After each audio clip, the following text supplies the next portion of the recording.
Hola, soy Juan Carlos Beamín y esto es Conversemos de Astronomía.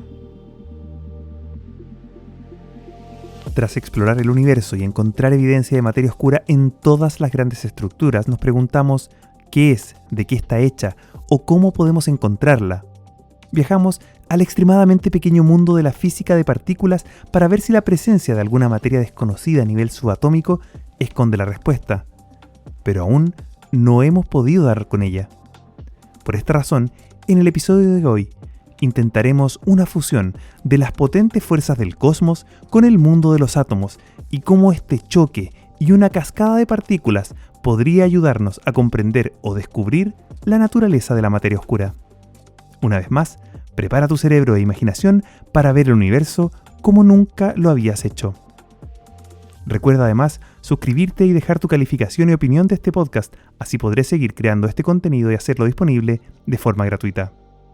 Bienvenidos a un nuevo episodio de Conversemos de Astronomía.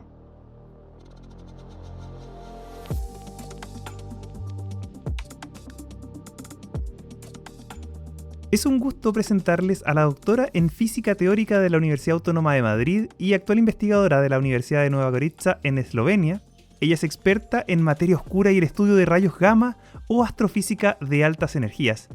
Además es coautora del libro El azar relativo, que está disponible de forma gratuita en internet. Judith Pérez, bienvenida a Conversemos de Astronomía. Hola, muy buenas. Muchas gracias por la invitación. Es un placer estar aquí hoy. Un placer también tenerte con nosotros. Y la verdad es que ya hemos hablado tanto sobre materia oscura, tantos episodios sobre esto. En el último conversamos sobre la física de partículas. Nos fuimos al mundo microscópico para tratar de entender este gran problema de la astrofísica y la física moderna. Viendo tus publicaciones científicas, se mencionan, por ejemplo, los telescopios de Cherenkov. Primero, para ponernos en contexto, ¿nos podrías decir de qué va, de qué se trata este efecto Cherenkov o radiación de Cherenkov y cómo la detectamos? Sí, bueno, dos partes. Primero, que es la radiación de Cherenkov, y luego cómo se relaciona esto con ver cosas del universo, ¿no? La radiación de Cherenkov, por raro que vaya a sonar esto al principio, es un proceso de emisión de radiación electromagnética que se produce cuando una partícula viaja más deprisa que la luz en un medio. Y sí, yo sé que puede sonar raro porque uno dice, oh Dios mío, nadie puede ir más rápido que la velocidad de la luz. El truco aquí está en que es dentro de un medio. En el vacío nada puede ir más rápido que la luz. Ahí estamos todos de acuerdo. Otra condición para que esto pase es que la partícula en sí tiene que ser una partícula cargada, por ejemplo, un protón o un electrón. Si es una partícula neutra, este proceso no se produce. ¿Por qué? Porque la segunda condición, de hecho, nos dice que el medio en el que tiene que viajar esta partícula tiene que ser sensible a que la partícula esté cargada, es decir, que sea un medio, lo que se dice un medio dieléctrico. Básicamente que o los átomos o las moléculas de este medio puedan polarizarse de alguna manera por el paso de la carga. Y esto produce una emisión de luz, una radiación, que de hecho tiene un color así azulado que se produce, por ejemplo, también en los reactores de fusión nuclear, que tienen este tanque de agua, ¿no?, para parar las partículas. De hecho, tienen una radiación de tono azulado que es la radiación de Cherenkov.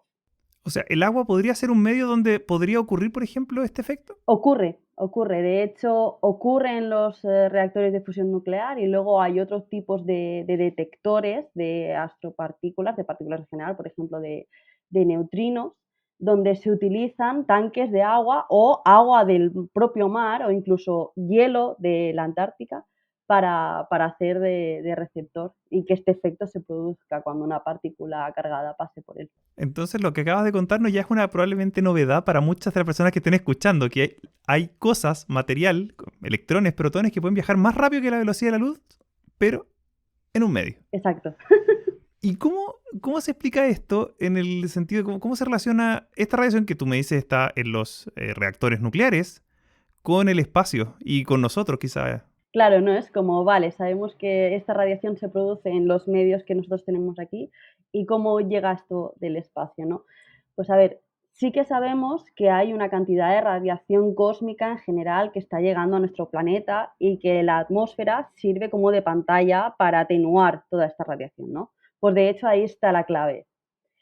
Cuando estas partículas de muchas partes distintas del universo y de energías muy distintas llegan a la atmósfera, empiezan a interaccionar con las partículas que hay en la atmósfera, ¿no? De esta interacción se produce una especie de reacción en cadena, que se llama normalmente como cascada electromagnética. Si te lo puedes imaginar como una cascada, el efecto es básicamente el mismo, ¿no? De una interacción de una partícula que ha llegado a la atmósfera con una partícula de la atmósfera, surgen infinitas número de interacciones más.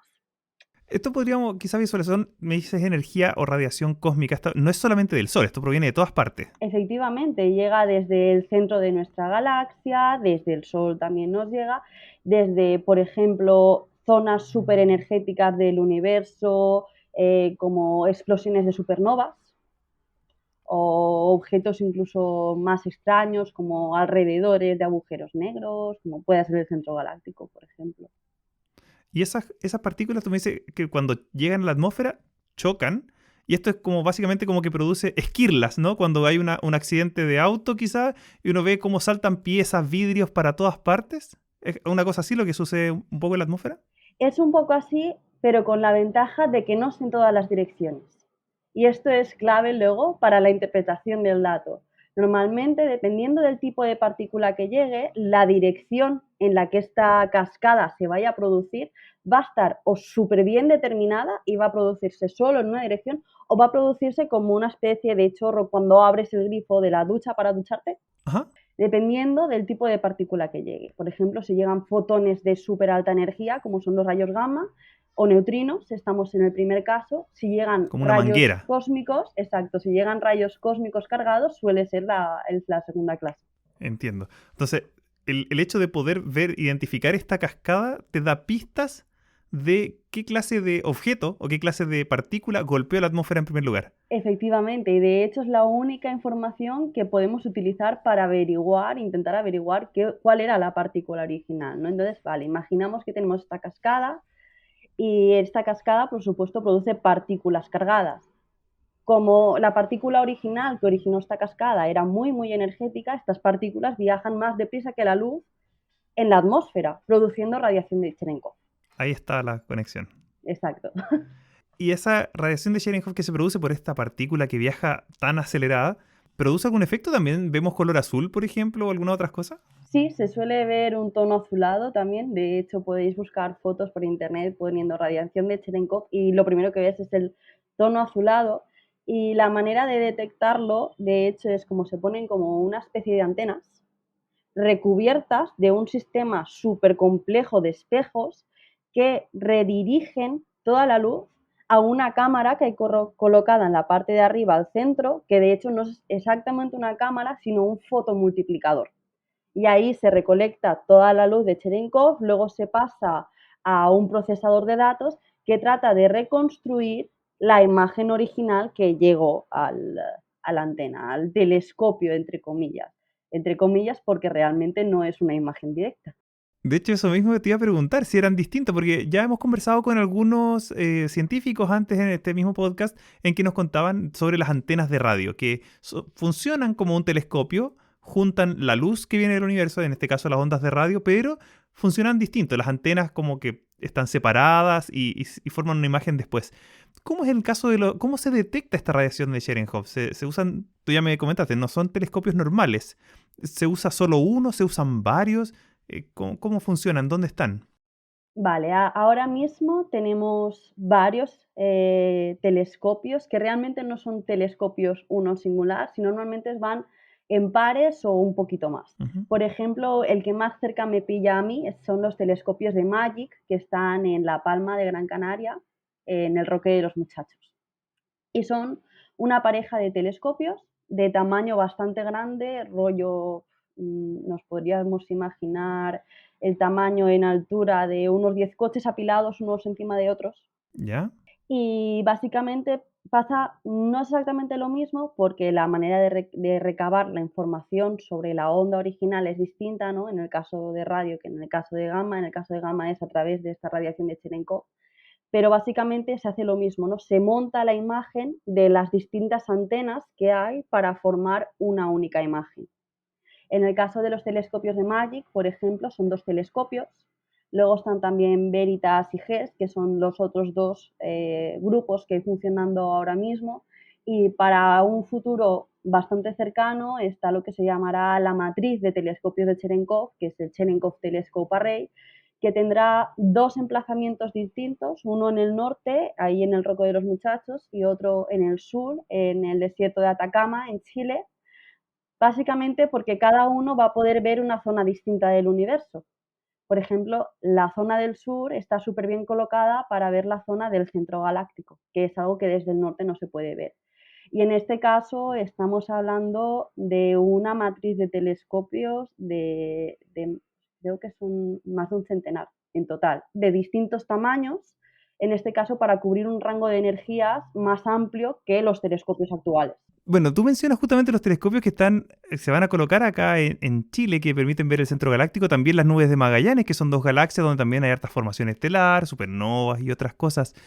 Pero no me quedó tan claro quizá el tema, por ejemplo, las ondas de radio, uno ve la onda de radio, que es básicamente un fotón o una onda distinta.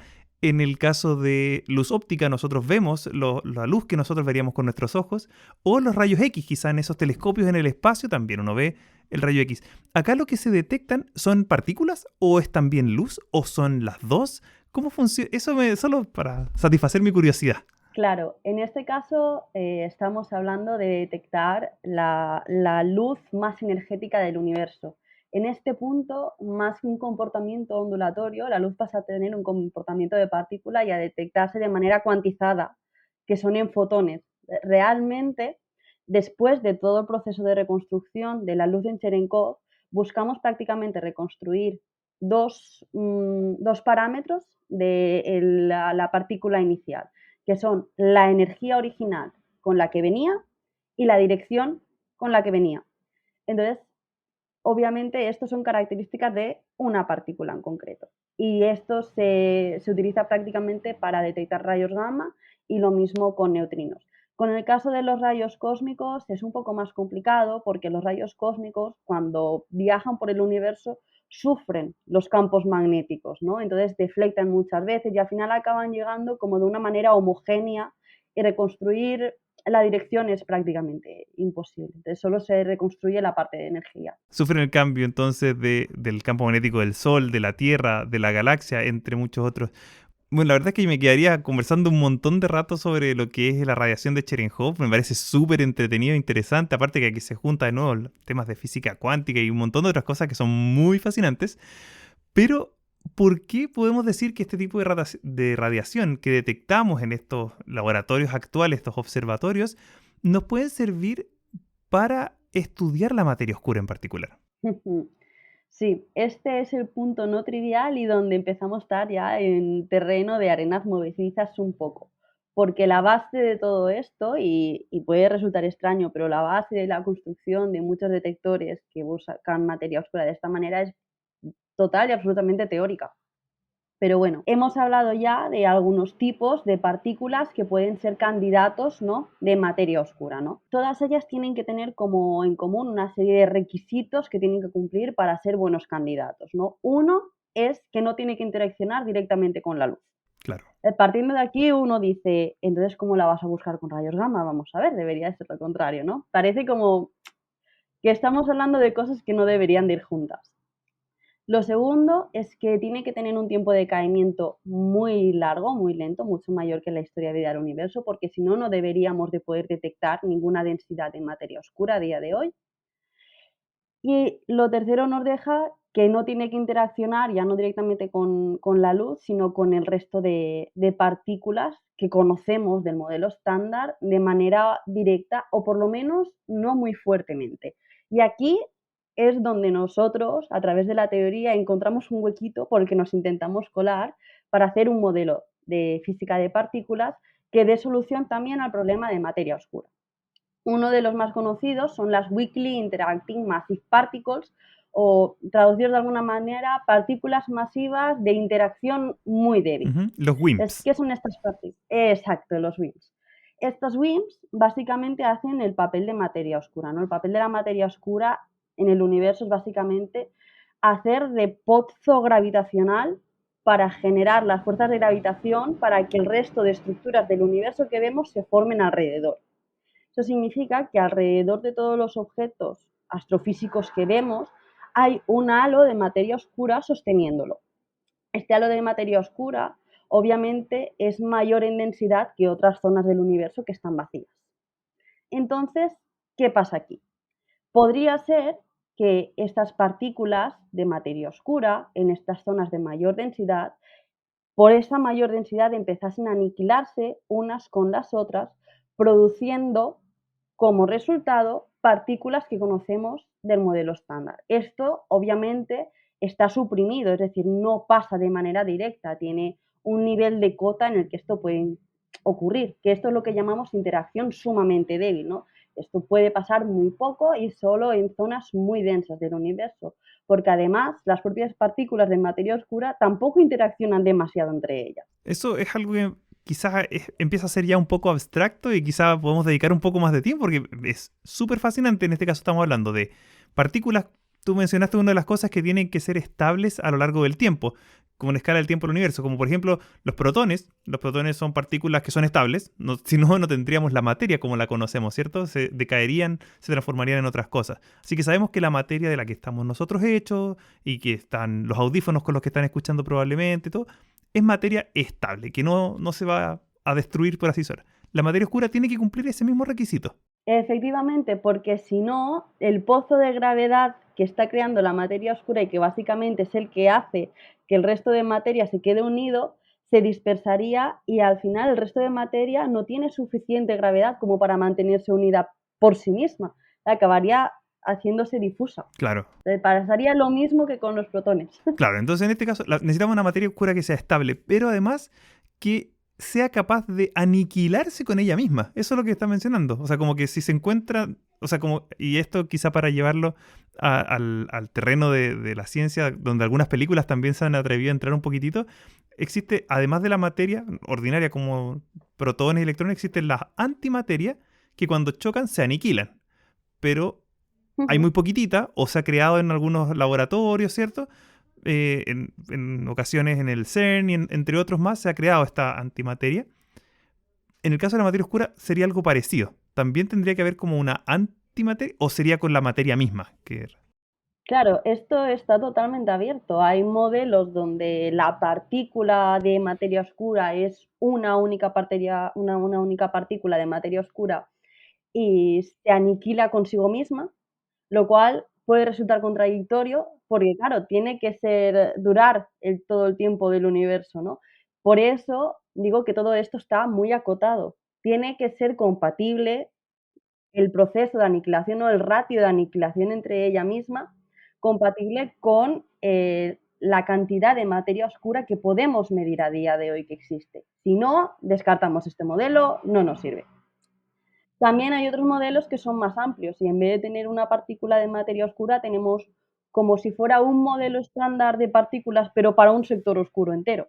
Aquí entra ya la creatividad del físico teórico que esté detrás construyendo los modelos.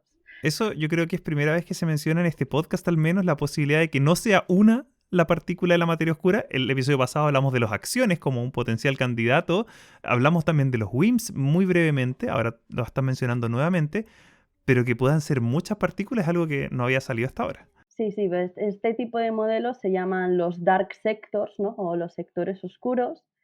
Y básicamente comparten la idea de que la materia oscura sabemos que es algo que no interacciona directamente, que tiene interacción gravitatoria y que no se relaciona con la luz, pero no hay nada realmente que nos indique o nos impida que tenga que ser una única partícula.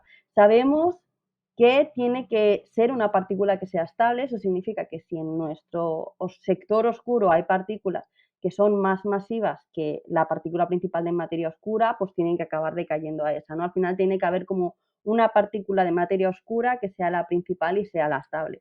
Pero no hay nada que impida que no haya más, como pasa con el modelo estándar. Claro, en este caso sería... Bueno, habría que tener evidencia de todas esas, porque por mucho puede funcionar muy bonito en el papel, pero a la larga somos físicos y estamos casi en el terreno de la metafísica, ¿no? Donde se están proponiendo muchas partículas, pero si finalmente la naturaleza nos dice estas no existen, entonces hay que descartarlas y buscar otras explicaciones. Claro, y aquí es donde entra el punto de conexión con los rayos gamma, ¿no? Porque al final todas estas partículas, de alguna manera, siempre pensamos que no puede ser que la única interacción que sea la gravitatoria, que el resto de interacciones tienen que estar, pero tienen que estar muy, muy suprimidas. Entonces, tenemos tres canales principales de detección, ¿no? Imaginamos, volvemos al caso de las WIMPs, que tenemos dos partículas aniquilándose unas a las otras, y al final, después de un proceso, se producen, por ejemplo, rayos gamma. Estos rayos gamma se producen en estas zonas del universo superdensas, como por ejemplo cúmulos de galaxias, ¿no? Que son zonas superdensas, y viajan hasta nosotros con la misma dirección, con la misma energía, porque no se produce apenas absorción, y con la misma dirección por eso, porque no tienen campos magnéticos. Este rayo gamma llega a la atmósfera, produce radiación de Cherenkov y nosotros la detectamos. Entonces, es a raíz de estas búsquedas que nosotros podemos poner cotas a qué modelos de materia oscura pueden existir o no. Buenísimo, entonces como una especie de colador gigante el que ustedes están haciendo, diciendo, bueno, ustedes no, todavía no se ha podido probar, porque si no, este capítulo probablemente sería el episodio final diciendo, esta es la materia oscura, y ustedes probablemente tendrían un premio Nobel en estos momentos, pero, pero se puede ir discriminando, al menos se pueden poner como límites, se está como encajonando, por así decirlo, los modelos de Esa es materia la oscura. palabra. Esa es la palabra, límites. Se ponen límites, se ponen cotas a los parámetros que utilizamos para describir esas partículas, ¿no? Es como, vale, tenemos, por ejemplo, de modelos de WIMPs podemos tener partículas que sean desde una masa súper pequeña hasta una masa súper grande. Entonces, con la cantidad de luz de rayos gamma que nosotros esperaríamos de este tipo de partículas, comparamos el que luego nos llega de estos objetos y decimos, vale, no nos llega suficiente, entonces estas no pueden ser. Y quitamos. Y así vamos barriendo todo el espacio hasta que llegue un momento donde encontremos la partícula que toca o hayamos barrido el espacio completo del modelo y podamos, de manera robusta, descartar por completo un modelo de materia oscura, que tampoco es moco de pavo. Vale, entonces eso es como, parece ser como esta especie de santo grial, entonces como que por fin estamos de realmente, ya, esto es el espacio de parámetros que podemos explicar. Todavía no estamos ahí, pero tenemos paciencia, tenemos experimentos, hay nuevos telescopios que nos van a ayudar a poder hacer esto. Solo quiero traerte a esta como pequeña explicación nuevamente de si, bueno, ¿qué tan probable? Y aquí de nuevo, quizá esto es elucubrar y jugar un poco a la ciencia ficción, pero ¿qué tan probable es que la partícula de materia oscura sea su misma antipartícula?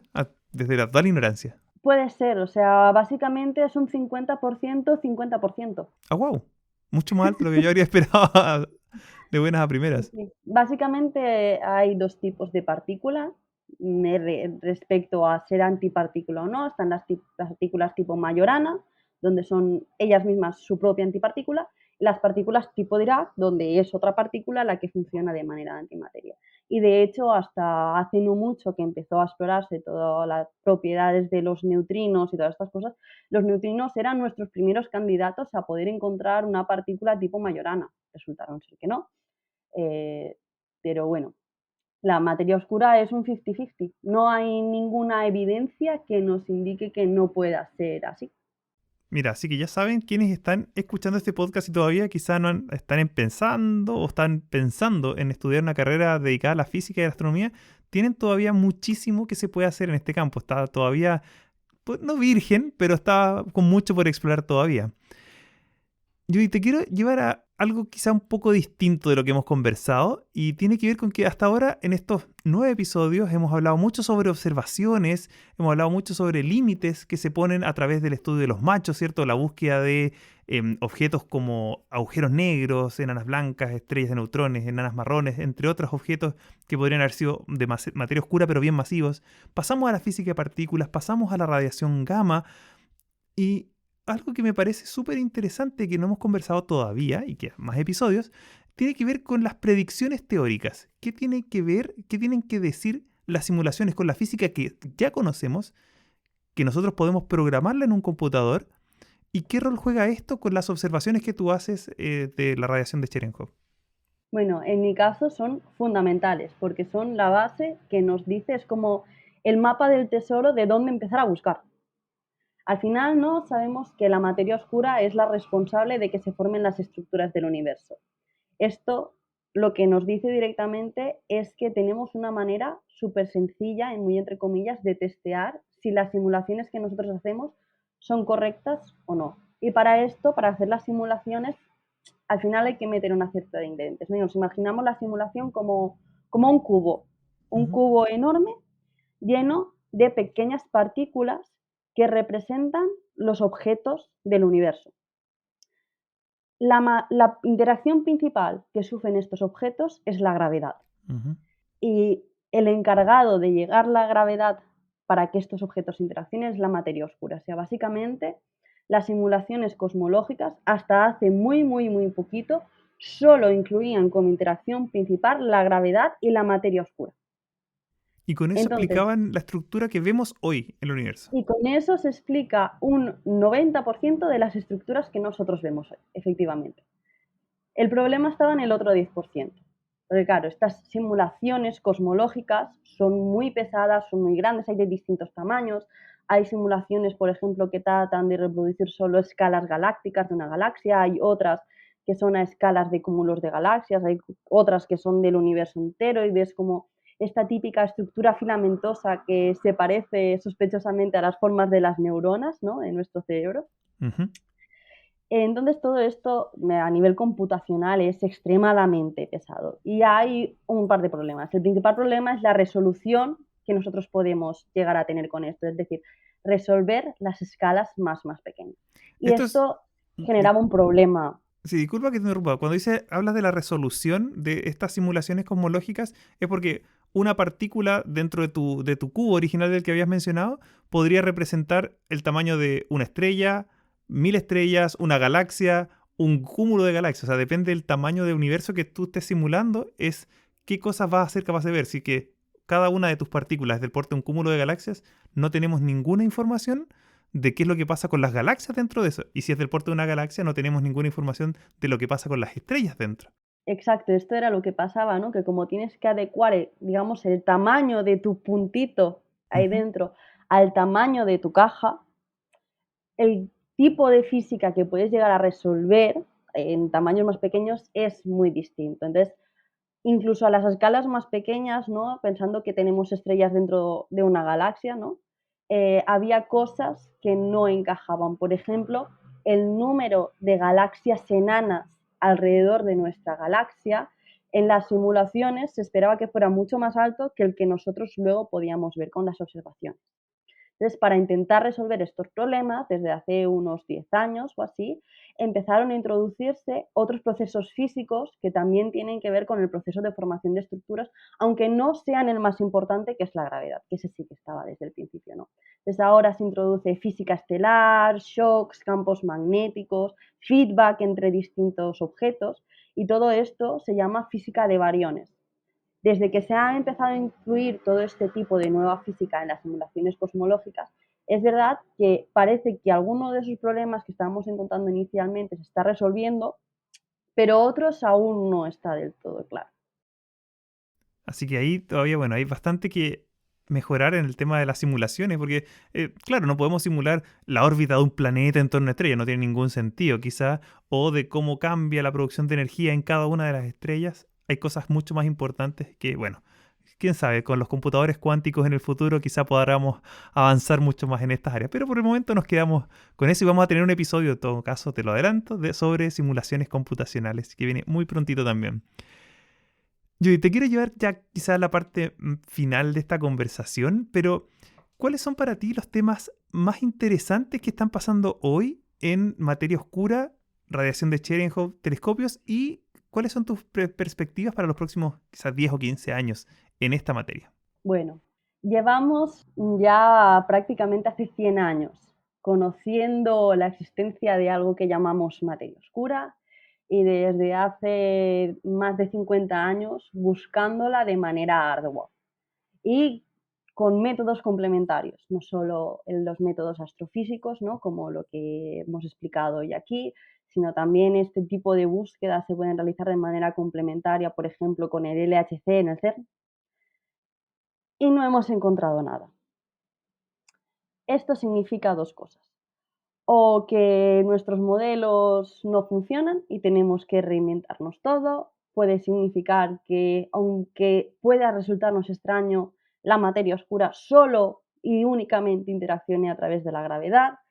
Puede querer decir que la interacción débil que estamos sufriendo no es suficientemente débil, o puede implicar que aún no hemos cubierto, no hemos barrido suficientemente el rango entero de nuestros modelos, que esto de hecho también es verdad. Hemos solo podido cubrir hasta un cierto valor de energías. En este sentido, solo nos queda mirar al futuro, como por ejemplo la matriz de telescopios de Cherenkov, que se construirá, empezará a funcionar de manera activa en 2025, ya hay un telescopio montado. Con este telescopio, que se llama CTA, vamos a poder explorar un rango inexplorado hasta el momento de valores de masa correspondiente a estas partículas. Los WIMPs también se pueden buscar partículas tipo acciones, que se llaman los action-like particles, y esto nos lleva a descubrir materia oscura o nos lleva a replantearnos la manera en la que la buscamos. Porque lo que sí que no admite tanta discusión es que hay algo ahí que es un pozo de gravedad que tiene masa. Eso sí que es indiscutible. Lo que tendríamos que cambiar es la manera en la que nosotros nos acercamos a ese conocimiento, pero hasta poder llegar a ese punto aún tenemos que explorar mucho rango de posibilidades. De hecho, bueno, te escuchaba y pensaba, bueno, sí, estamos justamente en un punto de la historia de la física actual súper clave, porque la materia oscura viene siendo un problema, como dices tú, hace 100 años que no sabemos lo que es y que no sabemos si es un problema teórico o tecnológico, de necesitamos mejor tecnología para detectarlo o de verdad que no estamos entendiendo nada. Muy parecido a lo que pasó a principios del siglo XX con el tema de la revolución de la física cuántica y de la relatividad general, que nos cambió para siempre como entendíamos la electricidad, el magnetismo, la termodinámica y la gravedad. Quizás estemos viendo algo parecido o el éxito de una de estas teorías, pero parece que solo nos queda esperar un poco más. Sí, claramente es un punto hay un impasse aquí. Sea cual sea el resultado, va a cambiar la manera en la que vemos las cosas. Qué fascinante, realmente muy interesante lo que hemos aprendido hoy día sobre la radiación de Cherenkov, cómo detectarla y cómo también esto podría darnos unas muy buenas pistas sobre lo que es o lo que no es la materia oscura. Quiero darte muchas gracias nuevamente, doctora Judith Pérez Romero, investigadora de la Universidad de Nova Gorica en Eslovenia, por tu tiempo y también por tus claras explicaciones que nos has dado aquí en el episodio de hoy. Bueno, muchas gracias otra vez por invitarme aquí. Me ha gustado un montón hablar de mis cosas, ya que al final cuando uno se dedica a esto también tiene mucha parte de vocación. Y nada, a seguir esperando a ver si encontramos la materia oscura. Ojalá que así sea. Muchas gracias y también el mayor de los éxitos en tus investigaciones. Gracias. Partículas extremadamente energéticas que recorren enormes distancias en el universo finalmente se estrellan con nuestra atmósfera y generan una reacción en cadena, una cascada de partículas y rayos de luz que, si los detectamos y analizamos con cuidado, podrían darnos al fin la respuesta de qué es la materia oscura. Mientras mejoran los detectores, construimos modelos matemáticos más detallados que describen dichas interacciones y la generación de esas partículas y el comportamiento a gran escala del universo. Los próximos 2 episodios conversaremos sobre qué son exactamente los modelos, cómo se usan, qué restricciones tienen y cómo nos ayudan a interpretar las observaciones que hacemos del universo.